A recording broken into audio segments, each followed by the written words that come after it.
हरे कृष्णा। जय श्री हरि। ओम नमः शिवाय। प्रिय भक्तजनों, आज बृहस्पतिवार के दिन आप बृहस्पति देव की बड़ी ही दुर्लभ कथा सुनेंगे। इस कथा को सुनने से भक्त की सभी मनोकामनाएं भगवान बृहस्पति देव की कृपा से पूर्ण हो जाती है।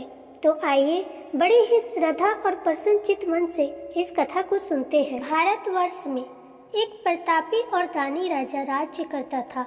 वह नित्य गरीबों व ब्राह्मणों की सहायता करता था। यह बात उसकी रानी को अच्छी नहीं लगती थी। वह न गरीबों को दान देती और न ही भगवान का पूजन करती थी और राजा को भी दान देने से मना किया करती थी। एक दिन राजा शिकार खेलने वन को गए हुए थे तो रानी महल में अकेली थी। उसी समय बृहस्पति देव साधु के वेश में राजा के महल में भिक्षा के लिए गए। भिक्षा मांगी तो रानी ने इनकार कर दिया और कहा, हे साधु महाराज, मैं तो दान पुण्य से तंग आ गई हूँ। मेरा पति सारा धन लुटाते रहता है। मेरी इच्छा है कि हमारा सारा धन नष्ट हो जाए, फिर न रहेगा बांस और न बजेगी बांसुरी। साधु ने कहा, हे देवी, तुम तो बड़े विचित्र हो। धन संपत्ति तो सभी चाहते हैं, पुत्र और लक्ष्मी तो पापी के घर में भी होने चाहिए। यदि तुम्हारे पास अधिक धन है तो भूखों को भोजन कराओ, प्यासों के लिए कुआं लगवाओ, मुसाफिरों के लिए धर्मशालाएं खुलवाओ और जो निर्धन अपनी कुंवारी कन्याओं का विवाह नहीं कर सकते उनका विवाह करा दो। ऐसे और कई काम हैं जिनको करने से तुम्हारा यश लोक परलोक में फैलेगा। परंतु रानी पर उपदेश का कोई भी प्रभाव न पड़ा। वह बोली, महाराज, आप मुझे कुछ न समझाइए। मैं ऐसा धन नहीं चाहती जो जगह जगह बांटती फिरूं। साधु ने उत्तर दिया, यदि तुम्हारी ऐसी इच्छा है तो तथास्तु। तुम ऐसा करना कि बृहस्पतिवार को घर लीपकर पीली मिट्टी से अपना सिर धोकर स्नान करना और भट्टी चढ़ाकर कपड़े धोना। ऐसा करने से तुम्हारा सारा धन नष्ट हो जाएगा।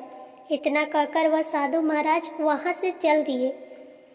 साधु के अनुसार कई बातों को पूरा करते हुए रानी को केवल 3 ही बृहस्पतिवार बीते थे कि समस्त धन संपत्ति नष्ट हो गया। भोजन के लिए राजा का परिवार तरसने लगा। तब एक दिन राजा ने रानी से कहा, हे रानी, तुम यहीं रहो, मैं दूसरे देश को जाता हूँ, क्योंकि यहाँ पर सभी लोग मुझे जानते हैं, इसलिए मैं कोई छोटा कार्य नहीं कर सकता। ऐसा कहकर राजा प्रदेश चला गया। वहाँ वह जंगल से लकड़ी काट कर लाता और शहर में बेचता। इस तरह हुआ अपना जीवन व्यतीत करने लगा। इधर राजा के प्रदेश जाते ही रानी और दासी दुखी रहने लगे। एक बार जब रानी और दासी को बिना भोजन के 7 दिन तक रहना पड़ा तो रानी ने अपनी दासी से कहा, हे दासी, पासी के नगर में मेरी बहन रहती है। वह बड़ी धनवान है। तू उसके पास जा और कुछ ले आ ताकि थोड़ी बहुत गुजर बसर हो जाए। दासी रानी के बहन के पास गई। उस दिन गुरुवार था और रानी की बहन उस समय बृहस्पतिवार व्रत की कथा सुन रही थी। दासी ने रानी की बहन को अपनी रानी का संदेश दिया, लेकिन रानी की बड़ी बहन ने कोई उत्तर नहीं दिया। जब दासी को रानी की बहन से कोई उत्तर नहीं मिला तो वह बहुत दुखी हुई और उसे क्रोध भी आया। दासी ने वापस आकर रानी को सारी बात बता दी। यह सब सुनकर रानी ने अपने भाग्य को कोसा। उधर रानी की बहन ने सोचा कि मेरी बहन की दासी आई थी, परंतु मैं उसे नहीं बोली, इससे वह बहुत दुखी हुई होगी। कथा सुनकर और पूजन समाप्त करके वह अपनी बहन के घर आई। कहने लगी, हे बहन, मैं बृहस्पतिवार का व्रत कर रही थी। तुम्हारी दासी मेरे घर आई थी, परंतु जब तक कथा होती है तब तक न उठते हैं और न ही बोलते हैं, इसलिए मैं कुछ नहीं बोली। कहो, दासी क्यों आई थी? रानी बोली, बहन, तुमसे क्या छुपाऊं, हमारे घर में खाने तक का अनाज नहीं था। ऐसा कहते कहते रानी की आंखें भर आई। उसने दासी समेत पिछले 7 दिनों तक की भूखे रहने की बात अपनी बहन को विस्तार पूर्वक सुना दी। रानी की बहन बोली, देखो बहन, भगवान बृहस्पति देव सबकी मनोकामनाओं को पूर्ण करते हैं। देखो, शायद तुम्हारे घर में अनाज रखा हो। पहले तो रानी को विश्वास नहीं हुआ, पर बहन के आग्रह करने पर उसने अपनी दासी को अंदर भेजा तो उसे सचमुच अनाज से भरा एक घड़ा मिल गया। ये देखकर दासी को बड़ी हैरानी हुई। दासी रानी से कहने लगी, हे रानी, जब हमको भोजन नहीं मिलता तो हम व्रत ही तो करते हैं, इसलिए क्यों न इनसे व्रत और कथा की विधि पूछ ली जाए ताकि हम भी व्रत कर सके। तब रानी ने अपनी बहन से बृहस्पतिवार व्रत के बारे में पूछा। उसकी बहन ने बताया, बृहस्पतिवार के व्रत में चने की दाल और मुनक्का से भगवान विष्णु और केले की जड़ में पूजन करें तथा दीपक जलाएं, व्रत कथा सुने और पीला भोजन ही करें। इससे बृहस्पति देव प्रसन्न होते हैं। व्रत और पूजन विधि बताकर रानी की बहन अपने घर को लौट गई। 7 दिन के बाद जब गुरुवार आया तो रानी और दासी ने व्रत रखा। घोड़साल में जाकर चना और गुड़ लेकर आई, फिर उससे केले की जड़ तथा विष्णु भगवान का पूजन किया। अब पीला भोजन कहाँ से आए, इस बात को लेकर दोनों बहुत दुखी थी। चूँकि उन्होंने व्रत रखा था इसलिए बृहस्पति देव उनसे प्रसन्न थे, इसलिए वे एक साधारण व्यक्ति का रूप धारण कर 2 थालों में सुंदर पीला भोजन दासी को दे गए। भोजन पाकर दासी प्रसन्न हुई और फिर रानी के साथ मिलकर भोजन को ग्रहण किया। उसके बाद वे सभी गुरुवार के व्रत और पूजन करने लगे। बृहस्पति देव भगवान की कृपा से उनके पास फिर से धन संपत्ति आ गई, परंतु रानी फिर से पहले की तरह आलस्य करने लगे। तब दासी बोली, देखो रानी, तुम पहले भी इस प्रकार की आलस्य करती थी। तुम्हें धन रखने में कष्ट होता था, इस कारण सभी धन नष्ट हो गया, और अब जब भगवान बृहस्पति देव की कृपा से धन मिला है तो तुम्हें फिर से आलस्य होता है। रानी को समझाते हुए दासी कहती है कि बड़ी मुसीबतों के बाद हमने ये धन पाया है, इसलिए हमें दान पुण्य करना चाहिए, भूखे मनुष्य को भोजन कराना चाहिए और धन को शुभ कार्यों में खर्च करना चाहिए। इससे तुम्हारे कुल का यश बढ़ेगा, स्वर्ग की प्राप्ति होगी और पितृ प्रसन्न होंगे। दासी की बात मानकर रानी अपना धन शुभ कार्यों में खर्च करने लगी, जिससे पूरे नगर में उसका यश बढ़ने लगा। उधर एक दिन राजा दुखी होकर जंगल में एक पेड़ के नीचे आसन जमाकर बैठ गया। वह अपनी दशा को याद करके व्याकुल होने लगा। बृहस्पतिवार का दिन था। एकाएक उसने देखा कि निर्जन वन में एक साधु प्रकट हुए। वह साधु वेश में स्वयं बृहस्पति देवता ही थे। लकड़हारे के सामने आकर बोले, हे लकड़हारे, इस सुनसान जंगल में तू इतना चिंता मग्न क्यों बैठा है? लकड़हारे ने दोनों हाथ जोड़कर प्रणाम किया और उत्तर दिया, महात्मा जी, आप सब कुछ जानते हैं, मैं क्या करूं? कहकर रोने लगा और साधु को अपनी आत्मकथा सुनाई। महात्मा जी ने कहा, तुम्हारी स्त्री ने बृहस्पतिवार के दिन बृहस्पति भगवान का निरादर किया है, जिसके कारण रुष्ट होकर उन्होंने तुम्हारी ये दशा कर दी। अब तुम चिंता को दूर करके मेरे कहने पे चलो तो तुम्हारे सब कष्ट दूर हो जाएंगे और भगवान पहले से भी अधिक संपत्ति देंगे। तुम बृहस्पतिवार के दिन कथा किया करो, 2 पैसे की चन्ने मुनक्का लाकर उसका प्रसाद बनाओ और शुद्ध जल से लोटे में शक्कर मिलाकर अमृत तैयार करो। कथा के पश्चात अपने सारे परिवार और सुनने वाले प्रेमियों में अमृत व प्रसाद को बांटकर खुद भी ग्रहण करो। ऐसा करने से भगवान तुम्हारी सब मनोकामनाएं पूरी करेंगे। साधु के ऐसे वचन सुनकर लकड़हारा बोला, हे प्रभु, मुझे लकड़ी बेचकर इतना पैसा नहीं मिलता जिससे भोजन के उपरांत कुछ बचा सकूं। मैंने रात्रि में अपनी स्त्री को व्याकुल देखा है। मेरे पास कुछ भी नहीं है जिससे मैं उसकी खबर मंगा सकूं। साधु ने कहा, हे लकड़हारे, तुम किस बात की चिंता मत करो। बृहस्पतिवार के दिन तुम रोजाना की तरह लकड़ियां लेकर शहर को जाओ।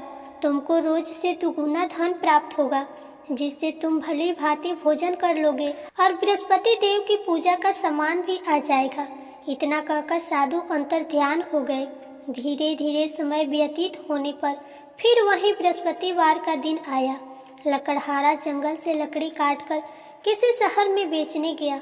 उसे उस दिन और दिन से अधिक पैसा मिला। राजा ने चना और गुड़ आदि लाकर गुरुवार का व्रत किया उस दिन से उसके सभी क्लेश दूर हो गए।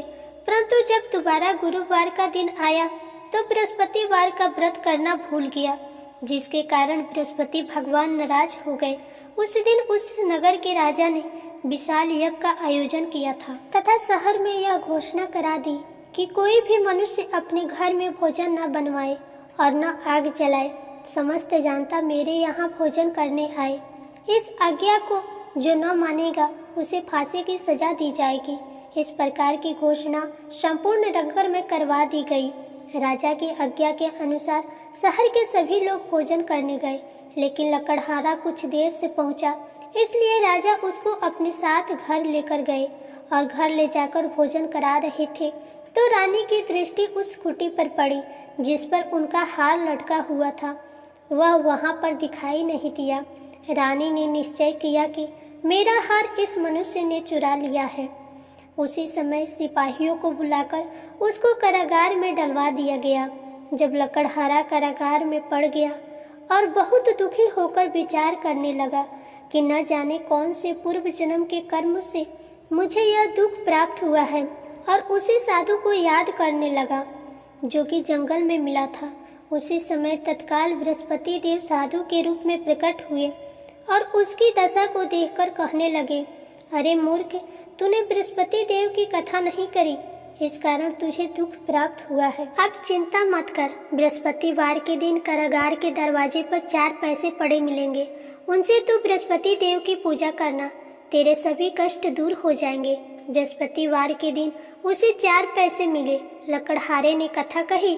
उसी रात्रि को बृहस्पति देव ने उस नगर के राजा को स्वप्न में कहा, हे राजा, तुमने जिस आदमी को कारागार में बंद किया है वह निर्दोष है, उसे छोड़ देना। रानी का हार उसी खूंटी पर लटका है। अगर तू ऐसा नहीं करेगा तो मैं तेरे राज्य को नष्ट कर दूंगा। इस तरह रात्रि के स्वप्न को देखकर राजा प्रातःकाल उठा और खूंटी पर हार देखकर लकड़हारे को बुलाकर क्षमा मांगी और लकड़हारे को योग्य सुंदर वस्त्र आभूषण देकर विदा कर दिया। बृहस्पति देव की आज्ञा के अनुसार लकड़हारा अपने नगर में चल दिया। राजा जब अपने नगर के निकट पहुंचा तो उसे बड़ा आश्चर्य हुआ। नगर में पहले से अधिक बाग, तालाब, कुएं तथा बहुत सी धर्मशालाएं, मंदिर आदि बन गई थी। राजा ने पूछा, यह किसका बाग है और धर्मशालाएं हैं? तब नगर के सब लोग कहने लगे, यह सब रानी और बंदी के हैं। तो राजा को आश्चर्य हुआ और गुस्सा भी आया। रानी ने यह खबर सुनी कि राजा आ रहे हैं तो दासी से कहा, हे दासी, देख, राजा हमको कितनी बुरी हालत में छोड़ गए थे। हमारी ऐसी हालत देखकर वह लौट न जाए, इसलिए तू दरवाजे पर खड़ी हो जा। आज्ञा के अनुसार दासी दरवाजे पर खड़ी हो गई।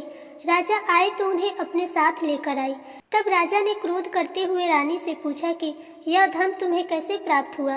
तब रानी ने कहा, हमें यह धन बृहस्पति देव के इस व्रत के प्रभाव से प्राप्त हुआ है। राजा ने यह निश्चय किया कि 7 रोज बाद तो सभी बृहस्पति देव की पूजन करते हैं, परंतु मैं प्रतिदिन 3 में 3 बार कहानी और रोज व्रत किया करूँगा। अब हर समय राजा के दुपट्टे में चने की दाल बंधी रहती और दिन में 3 बार कहानी कहते। एक रोज राजा ने विचार किया कि चलो अपनी बहन के यहाँ से हो आवे। इस तरह निश्चय करके राजा ने घोड़े पर सवार होकर बहन के यहाँ चलने लगा। मार्ग में उसने देखा कि कुछ आदमी मुर्दे को लिए जा रहे हैं। उन्हें रोक कर राजा कहने लगा, अरे भाइयों, मेरे बृहस्पति देव की कथा सुन लो। वे बोले, लो, हमारा तो आदमी मर गया है, इसको अपनी कथा की पड़ी है।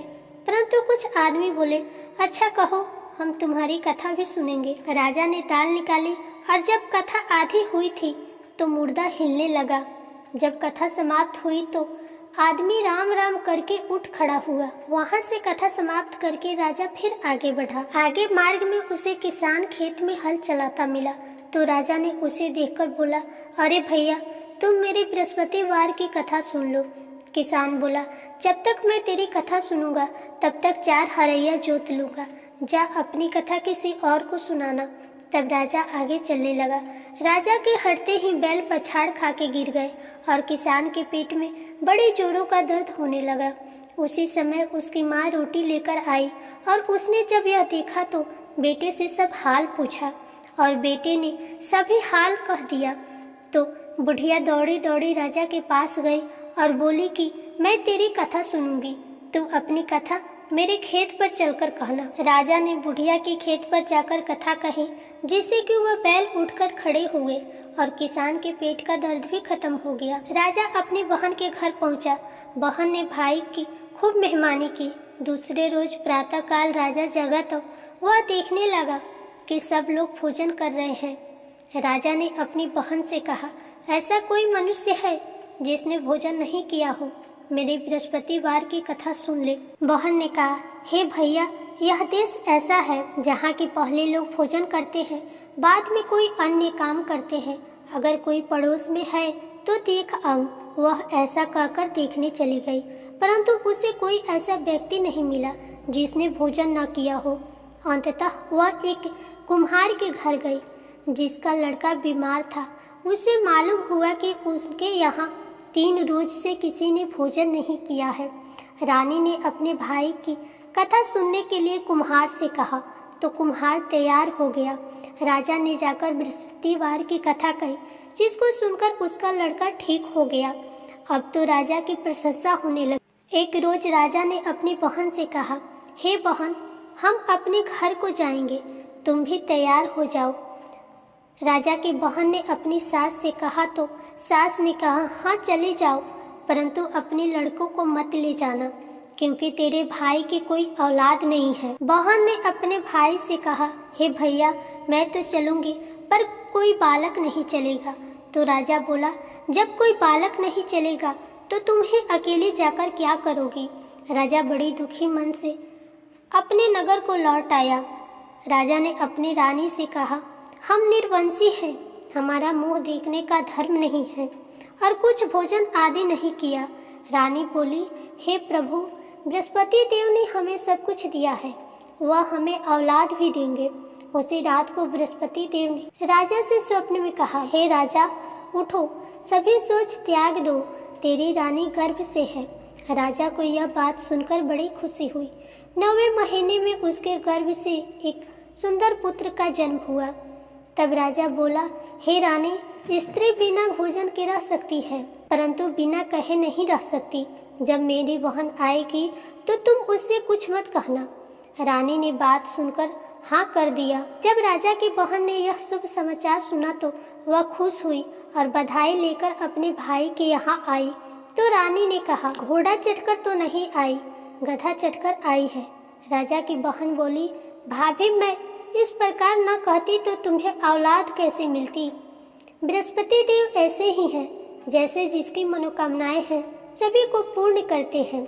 जो सद्भावना पूर्वक बृहस्पतिवार का व्रत करता है, कथा पढ़ता है एवं सुनता है, दूसरों को सुनाता है, बृहस्पति देव उनकी सभी मनोकामनाएं पूर्ण करते हैं। प्रेम से बोलिए बृहस्पति देव की